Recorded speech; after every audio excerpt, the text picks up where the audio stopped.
Students, welcome back to our subject Export Import Management. So, students, in today's session, we going to discuss on the procedure to become an exporter. So, suppose any producer want to become an exporter, then what is a procedure he has to follow for becoming as an exporter? So that we going to discuss in today's session. So India's foreign trade, that is export and imports, are regulated by foreign trade policy. So the export and import of India is regulated by foreign trade policy, which is we also called as a EXIM policy, export import policy, and in other word we can call it as a foreign trade policy. So this policy is notified by the central government in exercise of powers confirmed by section 5 of Foreign Trade Development and Regulation Act 1992. So it is a whatever the export and import, it regulated by the central government under the foreign trade policy. So this foreign trade policy is also known as a EXIM policy. Presently the 2015 to 20 is a effective from 1st April. So it is a current foreign trade policy. So currently we are following 2015 to 20. Due to COVID pandemic, the 20 year is extended up to the 21. So now it's up to the 21. Then procedure. So first stage to become an exporter, that is establishing an organization. So as we discussed in previous session, that you have to organize your export, you have to start your organization, you have to start your company. That organization may be the sole proprietorship, that may be the partnership firm, that may be the company, means limited liability company or private limited company. So you have to establish, you have to give the name to your business, you have to start your firm. You can start either a proprietary firm, either a partnership, or it may be the private limited or public limited companies. The next stage is to opening a bank account. So first stage you have to establish your organization, then you have to open a bank account. So current account with a bank authorized to deal in foreign exchange should be open. So which bank you have the account, you should have an account in such a bank which have a approval of foreign exchange, and that account should be a current account. Then obtaining permanent account number. So any business, PAN is an very essential. Any organization, first you should have a permanent account number or PAN number. On the basis, it is a base, PAN, it is a base for your income tax. So PAN is a very important factor. So it is necessary for every export and import to obtain a PAN from the income tax department.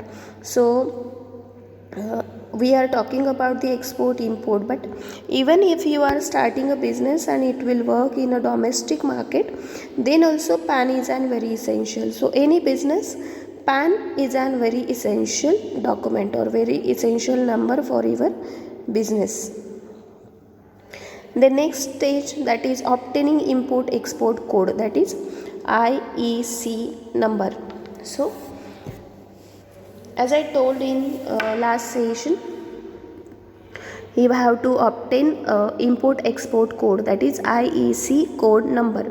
So as per the foreign trade policy, it is a mandatory to obtain IEC for export import from India.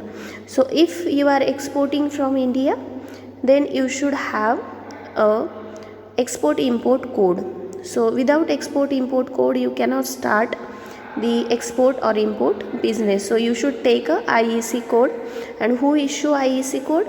As we discussed in previous lecture, that DGFT, it is an authority who issues IEC code for your export import business. And IEC code is a 10-digit number. So it may ask in your exam in an objective, that is IEC code has how many digits. So IEC code has a 10 digits.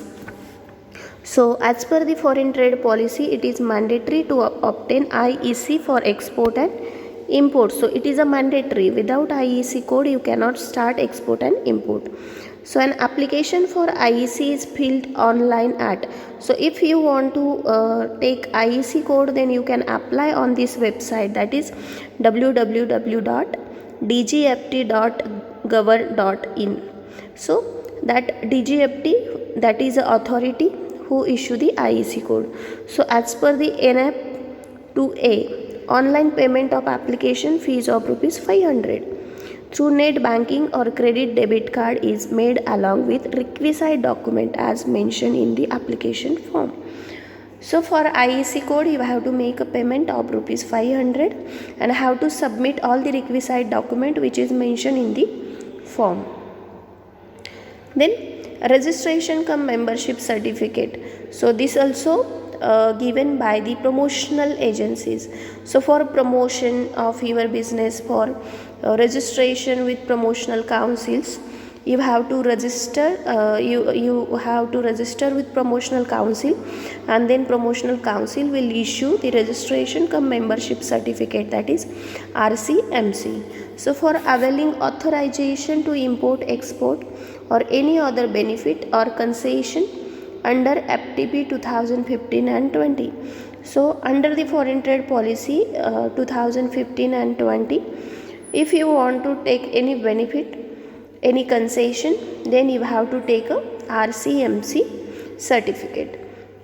So they provide services. After receiving the RCMC, what benefit, what services will get? So they will avail the various services guidelines. So after becoming the member of RCMC, the exporter will get different services. They will receive the guidance from export, guidance from expert from the export. Then exporters are required to obtain RCMC granted by the concerned export promotional council, FIO, commodity boards, authorities. So those are the authorities who give the registration cum membership certificate. Then selection of product. So after the RCMC you have to select a product. So all items are freely exportable except few items appearing in prohibited restricted list. So all the items can export, but there are some prohibitions which you cannot export. So you have to select an item which you are going to export. Then after studying the trends of export of different products from India, proper selection of products to be exported may be made. So you have to, if you are not producer and you are only the exporter and you are exporting the product from the another company, then you have to select a proper product which you are going to export. And if you are the producer, then it is not necessary to survey all the trends of export and all this. Whatever you are producing, that you have to export. So that is the selection of product. Then selection of market. So an overseas market should be selected after research. So selection of market is a very important factor. You have to select a market outside the India. So that is very crucial stage. You have to survey all the markets. You have to identify what are the products traded in that market, then what is the market size, what is the demand, supply, what is the prevailing prices. So all those factors you have to study, and then you can you can export your product in that market. Then finding buyers. So participation in trade fairs, buyers sellers meets, exhibitions, business to business portals, then web browsing are an effective tools to find the buyers. So how you will find the buyers? So there are the different ways by using which you can find a buyers. So that ways may be the trade fairs, that may be the buyer seller meets, that may be the exhibition, that may be the some, there are so many portals, so you can use the business to business portals, then web browsing. So these are the some ways by which you can find the buyers. Then sampling. So providing customized samples as per the demands of foreign buyers help in getting export orders. So you have to provide a sample to the buyers. Then as per the FTP 2015-20, exports of bona fide trade and technical samples of freely exportable items shall be allowed without any limit. So according to the FTP 2015-20, there is no limit for the sampling size. So as per the demand of buyers, you can provide a sample. Then pricing or costing. So product pricing is crucial in getting a buyer's attention and promoting sales in view of international competition. So the price should be worked out taking into consideration of all expenses from sampling to realization of export proceeds on the basis of terms of sales. So free on board cost, insurance, freight cost and foreign. So all these items should be covered.